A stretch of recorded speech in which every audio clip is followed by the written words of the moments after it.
ये इंटीग्रल की जो पहली एग्जांपल है कॉशी इंटीग्रल फार्मूला की, उसमें हमने ये देखना है कि evaluate the given integral along the indicated close contour. हमारे पास ये एग्जांपल नंबर 1 आ गई, 4/z-3 eta into d g, g mod is equal to 5। अब जी मॉड जो है ये हमारे पास सर्कल की जो हमने डेफिनेशन डिस्क्राइब की थी कि सर्कल की डेफिनेशन, अब हम इसको सॉल्व करने लगे हैं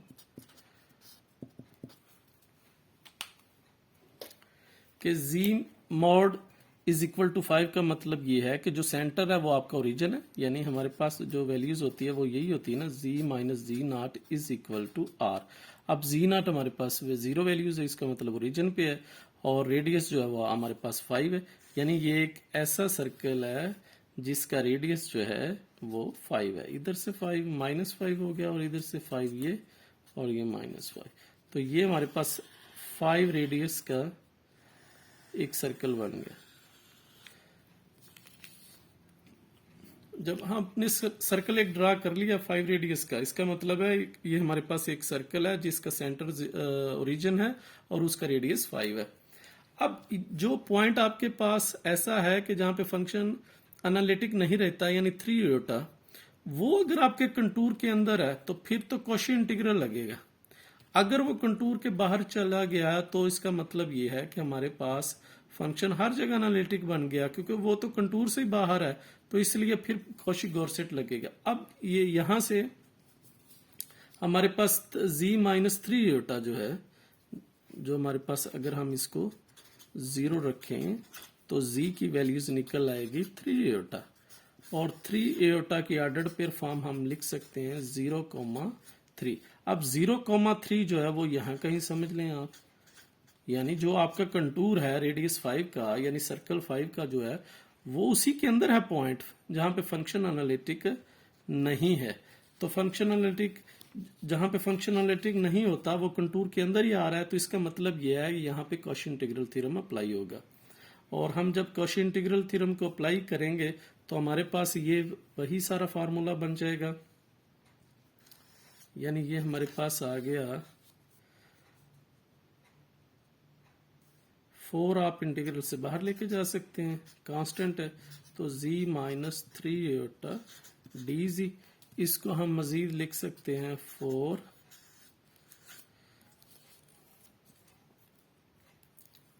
और जब कॉशी इंटीग्रल लगाएंगे तो ये हमारे पास जो है ये ऐसा पॉइंट है जहां पे फंक्शन एनालिटिक नहीं है।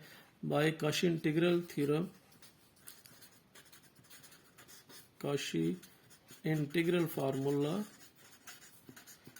इंटीग्रल फार्मूला के तहत हम कैसे लिखेंगे, 4 तो कांस्टेंट है into 2 pi Etah into F of ये पॉइंट 3 एटा, आप इसको को नाम रख लेंगे इक्वेशन नंबर 1 का, और हमें चाहिए फंक्शन की वैल्यूज 3 एटा पे। इस दफा एफ ऑफ जी की वैल्यूज क्या है, वो 1 पड़ी हुई है। ये जो फंक्शन एफ ऑफ जी होता है ये हमारे पास एफ ऑफ जी 1 आ गया, और अगर हम 3 एटा लगाएं तो 3 एटा लगाने पे भी इसकी वैल्यूज 1 रहेगी। जब आप इसको 1 में पुट कर लेंगे तो यहाँ पे 1 वैल्यूज लगा देंगे और ये हमारे पास बन जाएगा 4 इंटू 2 8 पाई एटा। तो हमारे पास इंटीग्रल की जो वैल्यूज है वो आ जाएगी 8 पाई एटा आ जाएगी। तो हमने कॉशी इंटीग्रल को अप्लाई किया और हमारे पास जो इसकी वैल्यूज है वो 8 पाई एटा आ गई। अब हम एग्जांपल नंबर 2 लेते हैं। एग्जाम्पल नंबर 2 में हमारे पास ये है कि अगर ईजी जो है ईजी ओवर z-पाई एटा इंटू डी जी, और इस दफा कंटूर जो है वो हमारे पास 4 रेडियस का है, यानी ये सर्कल है जिसका रेडियस 4 है। तो अगर हम इसको हम ड्रा करें तो अब इसका मतलब ये है कि ये हमारे पास 4 रेडियस का एक सर्कल आ गया।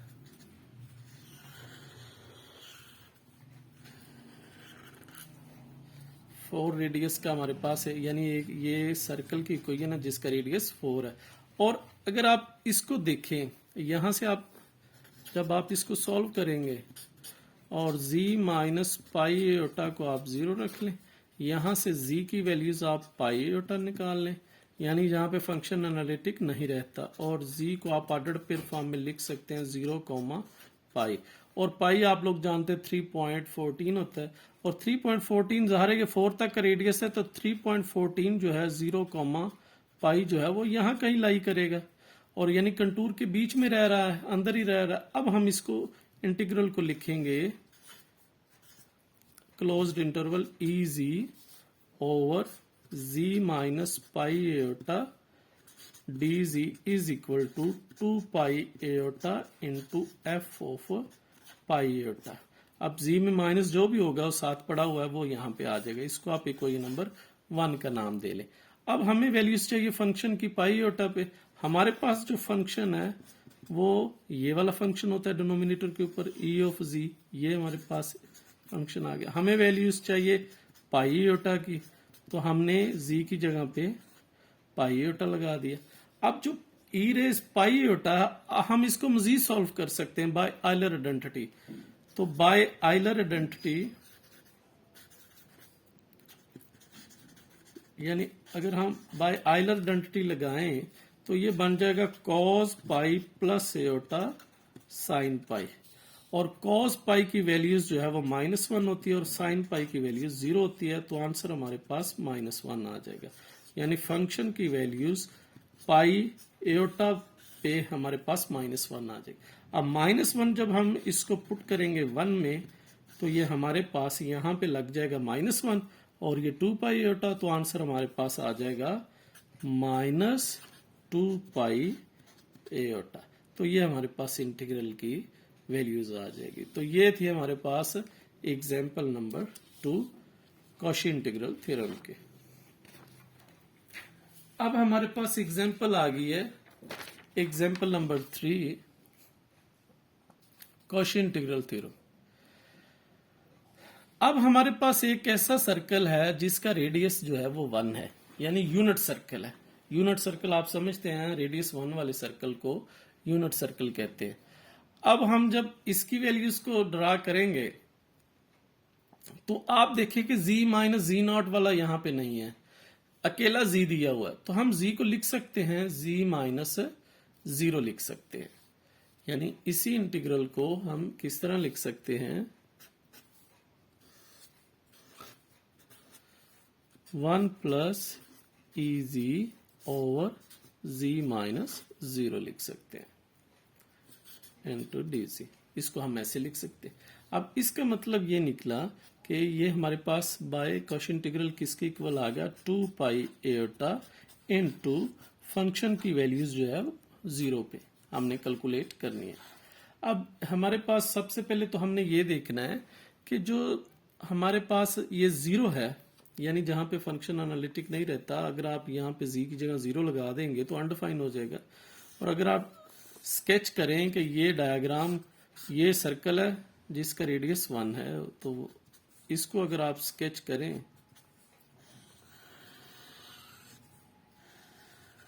तो 0 तो यहां में पड़ा हुआ है, ये वैल्यूज हमारे पास z इज इक्वल टू 0 ये पड़ी हुई है, तो z इज इक्वल टू 0 तो हमारा कंटूर के अंदर लाई कर रहा है, तो इसका मतलब ये है कि कॉशी इंटीग्रल यहाँ पे अप्लाई होगा। तो फंक्शन f ऑफ z इस दफा हमारे पास है 1 प्लस EZ, और हमें वैल्यूज चाहिए फंक्शन ऑफ 0 की, और जहां पे z आ रहा है वहां पे आप 0 लगा दे, तो e रेज 0 जो है वो 1 होगा, और हमारे पास आंसर जो है वो 2 होगा। तो f ऑफ 0 की वैल्यूज जो है वो हमारे पास 2 आ जाएगी। इसकी वैल्यूज आप पुट कर लें 1 में, और 1 में पुट करेंगे तो 2 पाई एयोटा इंटू 2 आ जाएगा, और मल्टीप्लाई करने पे इसकी वैल्यूज 4 पाई एयोटा आ जाएगी। यानी होल इंटीग्रल जो हमारे पास था 1 plus EZ over z dz, उसकी वैल्यूज हमारे पास 4 पाई एयोटा आ गई। आगे हम देखते हैं नेक्स्ट एग्जांपल।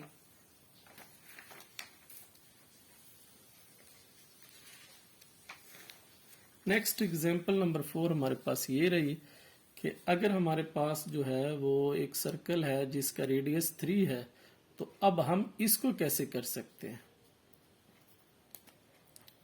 अब इसको पहले हम रीअरेंज करेंगे, सॉल्व करेंगे। ताकि हम इस पे अप्लाई कर सके। Z square minus 3z plus 4 iota, इसको हम लिख सकते हैं Z minus minus 2 iota D Z. तो इस पे जब हम लगाएंगे तो ये आ जाएगा 2 pi iota into F of minus 2 iota. तो ये हमारे पास इक्वेशन नंबर 1 बन गई। तो ये हमने फंक्शन की वैल्यूज इस पॉइंट पे हमने कैलकुलेट करनी होती। अब इसका मतलब क्या है कि हमारे पास रेडियस है 3 का एक सर्कल है,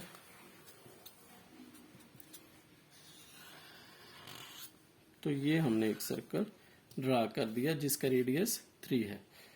और हमारे पास जो ये वैल्यूज है -2 एयोटा, ये यहाँ पे लाई करती है। यानी अगर हम इसके बनाएं सिंगुलर पॉइंट लें तो ये आगे जाएगा हमारे पास -2 एयोटा 0, यानी z plus 2 iota is equal to 0। और यहां से z की वैल्यूज आ जाएगी -2 एयोटा। ऑर्डर्ड पेयर फॉर्म में लिखेंगे तो 0, -2। अब 0, -2 यहाँ कहीं पड़ा हुआ है, 0, -2, इसका मतलब कंटूर के अंदर ही लाई कर रहा है, तो कॉशी इंटीग्रल थ्योरम अप्लाई होगा। अगर ये कंटूर के बाहर लाई कर रहा होता, ये जो पॉइंट है आपका, तो फिर इसका मतलब होता by Cauchy Goursat theorem function हर जगह पे एनालिटिक है और आपका इंटीग्रल 0 के इक्वल होता। बहरहाल हमारे पास जो फंक्शन है वो इक्वल है f of g is equal to g square minus 3z plus 4 iota, और हमें उसकी वैल्यूज चाहिए -2 एयोटा पे। -2 एयोटा पे उसकी वैल्यूज हम निकालेंगे तो ये हमारे पास ये आ जाएगा -2 एयोटा प्लस 4 एयोटा। तो इसकी वैल्यूज कैलकुलेट करने पे ये हमारे पास बन जाएगा 4 aorta square plus 6 aorta plus 4 aorta, तो ये -4 बन जाएगा और ये 10 एयोटा आ जाएगा, यानी -4 प्लस 10 एयोटा। तो फंक्शन की वैल्यूज -2 एयोटा पे हमारे पास ये आ गई -4 प्लस 10 एयोटा। इसको हम पुट कर लेंगे इक्वेशन नंबर 1 में। 1 में जब हम पुट करेंगे तो हमारे पास जो आंसर है वो फाइनली आ जाएगा 2 pi iota into -4 plus 10 aorta. आप इसको मल्टीप्लाई करना चाहें तो मल्टीप्लाई कर सकते हैं, या आप कॉमन लेना चाहें तो कॉमन ले सकते हैं, और 2 को आप कॉमन ले सकते हैं, तो ये 4 पाई एयोटा बन जाएगा। तो ये आ जाएगा -2 प्लस 5 एयोटा। तो ये हमारे पास फाइनल आंसर आ जाएगा इस क्वेश्चन का, क्वेश्चन नंबर 4 का। फिर हमारे पास क्वेश्चन नंबर 5 है। क्वेश्चन नंबर 5 में हमारे पास क्वेश्चन है cos z over 3z minus pi dz, और इस दफा हमारे पास सर्कल का जो रेडियस है वो 1.1 है, और 1.1 ये भी अभी सही नहीं है, z माइनस कुछ होना चाहिए, कोफिशिएंट जो z का वो 1 आना चाहिए, लेकिन इस दफा 1 नहीं है। इसको 1 बना लेंगे, हम इसको 1 बना लेंगे। अब 3 आप कॉमन ले लेंगे, जब 3 कॉमन लेंगे तो ये आ जाएगा z माइनस पाई ओवर 3 आ जाएगा dz। तो ये हमारे पास बन जाएगा 1/3 integral cos z over z minus pi over 3 आ जाएगा। और पाई ओवर 3 अगर आप देखें तो पाई 3.14 जब उस पर डिवाइड करेंगे तो 1 पॉइंट समथिंग, यानी इससे लेस ही आएगा 1.1 से, तो यानी कंटूर उसके अंदर ही लाई करेगा। अगर आप कैलकुलेटर से कर लें 3.14/3 तो वो आपका 3.01 इस तरह से कुछ समथिंग आएगा, 1.01 इस तरह से आएगा, यानी इससे लेस आएगा इस कंटूर से। तो इसका मतलब ये है कि वो जो आपका सिंगुलरिटी है, यानी वो पॉइंट जहां पे फंक्शन एनालिटिक नहीं रहता उसको हम सिंगुलर पॉइंट कहते हैं। यानी अगर हम z की जगह पे π/3 लगा दें तो फंक्शन अनडिफाइन हो जाता है। यहाँ पे z की वैल्यूज जो π/3 है उसको हम कहते हैं वो हमारे पास सिंगुलर पॉइंट है जहां पे फंक्शन एनालिटिक नहीं रहता, तो इसलिए हम यहाँ पे कॉशी इंटीग्रल थ्योरम लगा सकते हैं। तो हमारे पास कॉशी इंटीग्रल थ्योरम क्या होता है, 2 पाई एयोटा इंटू फंक्शन की वैल्यूज पाई ओवर 3 पे। तो इसको हम इक्वेशन नंबर 1 का नाम दे लेंगे। हमारे पास इस दफा फंक्शन जो है वो क्या है, कॉज ऑफ z है, और हमें वैल्यूज चाहिए फंक्शन की पाई ऑफ 3 पे। तो कॉस पाई ऑफ 3 यानी cos 60, और cos 60 हमारे पास 1/2 होता है। इसकी वैल्यूज जो है वहां 1 में पुट कर लेंगे, तो ये हमारे पास आ जाएगा 1/3 2 पाई एओटा और 1/2। 2 से 2 कैंसिल हो गया, तो ये हमारे पास आ जाएगा पाई एओटा ओवर 3। तो ये हमारे पास आंसर है क्वेश्चन नंबर 5 का। अब हमारे पास क्वेश्चन नंबर 6 है। क्वेश्चन नंबर 6 को भी हमने कॉशी इंटीग्रल थ्योरम से ही सॉल्व करना है, लेकिन अब इसकी सेटिंग पहले करनी पड़ेगी, और ये भी हमें सीखना पड़ेगा कि हमने पहले सॉल्व करना है इस कंटूर के तहत, फिर हमने सॉल्व करना है इस कंटूर के तहत। तो अब हम इसको सॉल्व करते हैं, यानी अब हम पास डिफरेंट 2 सर्कल्स हैं। पहले हम अपना ये इसकी सेटिंग करते हैं फंक्शन की, कि फंक्शन को हम कैसे लिख सकते हैं। तो जी स्केयर ओवर जी स्केयर प्लस 4 को हम लिख सकते हैं dz को, इसकी हम सेटिंग कर सकते हैं इस तरह से कि जी स्केयर माइनस इंटू -4 dz,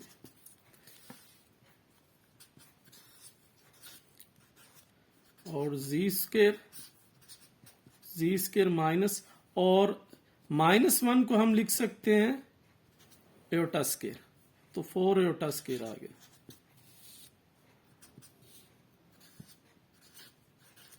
और जी स्केयर, अब हम इसको उस फॉर्म में लिख सकते हैं जी स्केयर -2 एओटा स्केयर।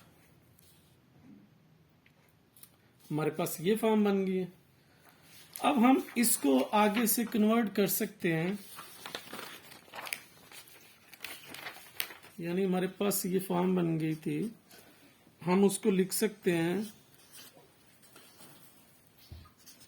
जी स्केयर ओवर जी प्लस 2 एओटा और जी -2 एओटा इनटू dz। हमने यहां तक उसको कन्वर्ट कर दिया, और ये हम सॉल्व कर रहे थे किस इंटीग्रल को, जी स्केयर ओवर जी स्केयर प्लस 4 को। हम सॉल्व करते करते यहां तक पहुंच गए। अब हम अगर देखें हमारे पास ऑप्शन जो 1 है, ऑप्शन 1 को अगर हम देखें तो z minus iota mod is equal to 2 है। अब इसका मतलब ये है कि हमारे पास इस दफा जो सेंटर है वो एओटा है सर्कल का, और रेडियस उसका 2 है। एओटा की ऑर्डर पेयर फॉर्म 0,1 होती है, यानी अब ये जो सेंटर है हमारे पास जी नॉट जो है, यानी जी माइनस जी नॉट थी इसकी इक्वेशन, वो जी नॉट इस दफा एओटा है, और एओटा को हम लिख सकते हैं 0 प्लस एओटा, और कोफिशिएंट हमारे पास 1 है, तो ऑर्डर पेयर फॉर्म क्या बन जाएगी 0,1। ये हमारे पास सेंटर है। तो जब हम इसको ड्रा करेंगे तो हमारे पास जो सेंटर है वो 0,1 है, यानी यहाँ पे कहीं पड़ा हुआ है सेंटर, 0,1 सेंटर है, और रेडियस हमारे पास कितना है 2 है, यानी सेंटर का मतलब होता है कि 2 दर्जे हमने आना है। तो 1 दर्जा तो यहां तक पहुंचा, तो 0 तक पहुंचा, तो 1 दर्जा हो गया, यानी एक हमने एक जो कदम है वो रख लिया एक, और एक और हम पहुंचे तो यहां तक पहुंच गए। यानी इतना हम अगर सेंटर से इतना आए, पहले 0 पे जाएंगे तो 1 पॉइंट हो गया, एक और जाएंगे तो वो 2 हमारे पास हो जाएगा, तो ये हमारा रेडियस बन गया। और इसी तरह हम जब इधर मूव करेंगे इस साइड पे, तो ये हमारे पास 1 हो जाएगा, और ये 2, यानी इस सेंटर से मैं अगर ऐसे मूव करूंगा तो ये भी मेरा एक रेडियस हो जाएगा, और इसी तरह -1 -2, तो मैं इधर मूव करूंगा तो ये एक रेडियस मेरा ये आ गया। तो इसी तरह अगर मैं ऊपर जाऊंगा तो ये 1 पे था, तो ये 2 और 3 पे रेडियस पूरा हो गया, तो ये हमारे पास एक पॉइंट ये आ गया, यानी सेंटर ये है, बाकी ये पॉइंट्स मिला लेंगे तो हमारे पास एक सर्कल बन जाएगा। ये 3 पे एक सर्कल बन गया। तो ये हमारे पास आ गया यहाँ पे, ये 2 रेडियस का हमारे पास इस तरह से सर्कल आ गया। अब हमने देखना है हमारे पास जो पॉइंट है कौन सा इसके अंदर लाई करता है और कौन सा बाहर चला जाता है। अगर आप इस यहाँ पे तवज्जो दें z+2 एटा पे, तो 2 की एडेड पेयर फॉर्म होगी 2,0 और 0,2 सॉरी 0,2 और 0,2 यहाँ पे पड़ा हुआ है, वो कंटूर के अंदर लाई कर रहा है। अब कंटूर से बाहर देखे कौन जा रहा, ये हमारे पास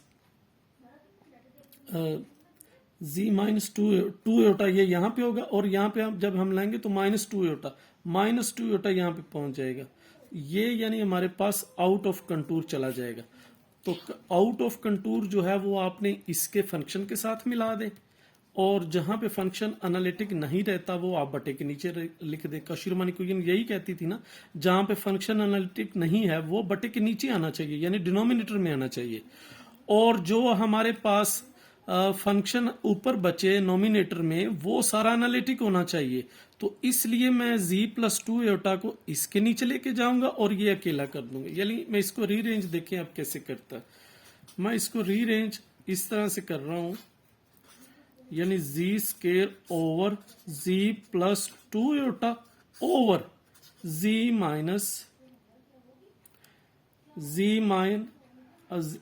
माइनस का मैं इधर लेके जा रहा हूं z-2 एटा का, और मैं प्लस का इधर लेके आ रहा हूं 2 ये जो है हमारे पास प्लस का इधर आ जाएगा और माइनस का इधर आ जाएगा z-2 एटा। क्योंकि 2 एटा जो हमारे पास पॉइंट है ये हमारे पास यहां पे लाई कर रहा है 2 एटा, ये 0,2 यानी पॉइंट है, ये कंटूर के अंदर लाई कर रहा है। और प्लस यहाँ पे क्यों लेके गए, यानी ये वाला पॉइंट जो है z-z, इसको अगर हम लिखते तो z- एटा, तो माइनस एटा हमारे पास यहाँ कहीं पॉइंट पड़ा हुआ है, तो ये आउटसाइड द कंटूर है।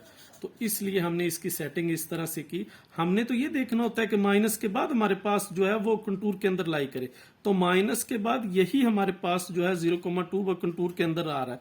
ये अगर हम माइनस करेंगे तो माइनस इंटू -2 एटा, तो -2 एटा यहाँ पे आ रहा है, तो ये कंटूर के बाहर जा रहा है। तो जब बाहर चला गया तो इसका मतलब ये निकला कि ये सारा फंक्शन जो है, ये वाला सारा फंक्शन ये एनालिटिक फंक्शन है।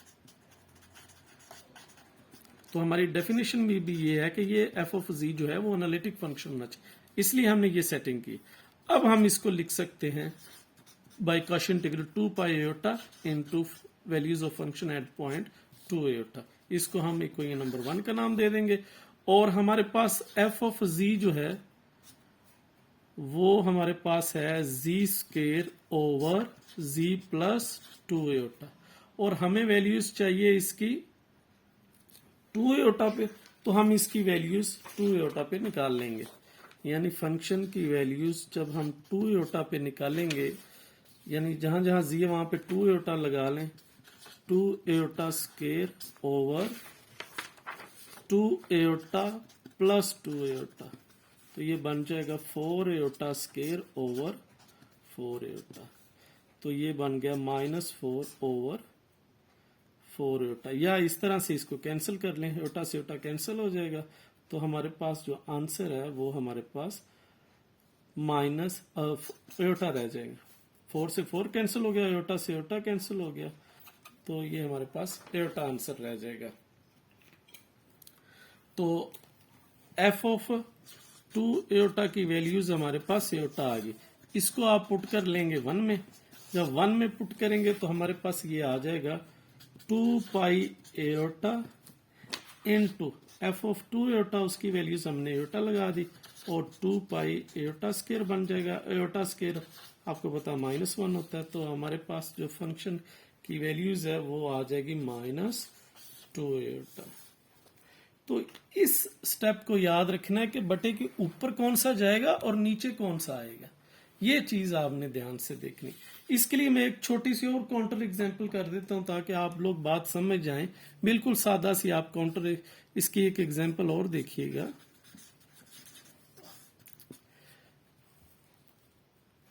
लेट्स सपोज यहां पे आप देखें कि हमारे पास एक सर्कल है जिसका रेडियस लेट्स सपोज 2 है, z2। यानी ये भी 2 वैल्यूज है, ये भी 2 वैल्यूज है, और ये भी 2 वैल्यूज है, और ये भी 2, यानी z mod is equal to 2 है। हमारे पास लेट सपोज कोई फंक्शन पड़ा हुआ है, तो ये हमारे पास पड़ा हुआ है, लेट सपोज फंक्शन हमारे पास साइन z है। तो इस तरह से हमारे पास इंटीग्रल आ गया, तो sine z over z plus 2 और आ गया z माइनस 2। अब हम यहां से देखेंगे कि कौन सा पॉइंट जो है वो फंक्शन के अंदर लाई करता है और कौन जो है वो हमारे फंक्शन के बाहर चला गया। लेट्स सपोज इसको मैं थोड़ा सा चेंज कर रहा हूं ताकि आप लोगों को समझ आ जाए कि ये क्या चीज है। ये z+3 करता हूं मैं, आप लोग समझ जाएंगे। अब z+3, अब यहां से अगर आप वैल्यूज देखें z+3 की, आप अलग अलग से इसकी निकालें, z+3 को भी 0 रखें तो z की वैल्यूज क्या बन जाएगी -3, और z -2 की वैल्यूज क्या बन जाएगी, z इज इक्वल टू 2। अब z इज इक्वल टू 2 तो कंटूर के ऊपर लाई कर रहा है, लेकिन z इज इक्वल टू -3 वो तो यहां कहीं आ रहा है, वो तो आउटसाइड द कंटूर है, वो तो आउटसाइड द कंटूर है। आपके जो कंटूर के अंदर लाई कर रहा है या ऊपर लाई उसमें आ रहा है ऑन दी कंटूर, वो तो z इज इक्वल टू 2 है। जो बाहर चला गया है जो फंक्शन, उस पर कोई पॉइंट ऐसा नहीं है आपकी डोमेन में से, यानी आपकी डोमेन में से आप कौन कौन से हैं, जो अगर इंटीजर्स के नाम लो, 0 है, 1 है, 2 है, इसी तरह 0 है, -1 है, -2, तो इंटीजर्स के अगर नाम लो, बाकी तो बहुत सारे हैं आपके रैशनल नंबर्स ले ले तो ये तो आपके वो डोमेन में ही नहीं आता, कंटूर में ही नहीं आता। तो इसका मतलब ये है इन दोनों को मिला लेंगे तो ये हमारे पास एनालिटिक फंक्शन होगा। यानी मैं इसको अब रीअरेंज कैसे करूंगा, इसी पॉइंट को मैं इसी पॉइंट को आप देखें रीअरेंज कैसे करूंगा कि मैं साइन z ओवर z+3 लिख के ये फंक्शन बना के ओवर z -2 करूंगा, यानी इस तरह से मैं इसको रीअरेंज करूंगा। तो हमारे पास ये आ जाएगा, हमारे पास जब हम इसको इस तरह से रीअरेंज करेंगे तो अब हम कॉशी इंटीग्रल थ्योरम लगा सकते हैं, 2 पाई एओटा इनटू f ऑफ 2, जो भी माइनस के बाद आता है, आप इसको 1 रख लेंगे। तो f ऑफ z इस दफा क्या है, साइन z ओवर z+3, और हमें चाहिए f ऑफ 2 की वैल्यूज, तो जहां जहां z है वहां वहां 2 लगाते जाए, तो ये आ जाएगा साइन 2 ओवर 5। इसको आप पुट कर लेंगे 1 में पुट करेंगे तो ये आ जाएगा 2 पाई एटा इंटू एफ ऑफ 2, उसकी वैल्यूज है साइन 2 ओवर 5। तो ये हमारे पास आंसर आ जाएगा। तो बहरहाल कहने का मतलब ये है कि जो पॉइंट कंटूर से बाहर निकल जाए उसको आपने फंक्शन का हिस्सा बनाना है, और जो कंटूर के अंदर लाई कर रहा है वो आपने डिनोमिनेटर के नीचे रखना है। होपफुली आप लोगों को समझ आई होगी कि कॉशी इंटीग्रल थ्योरम एक्चुअली है क्या। आप लोग इसको रीड करें, बार बार प्रैक्टिस करें, फिर भी आप लोगों को कोई मसला आ रहा हो तो हमें बताइएगा। और आपका एज ए असाइनमेंट ये क्वेश्चन का एक पार्ट मैंने कर दिया है, ये वाला जी स्क्वायर के ए पार्ट z माइनस एटा, आप लोगों ने अब ये करना है कि z+2 एटा उसका रेडियस 1 होता, तो फिर हम इसी क्वेश्चन को कैसे सॉल्व करते। तो आज के लिए हमारा लेक्चर इतना ही है, अपना ख्याल रखिएगा, अल्लाह हाफिज।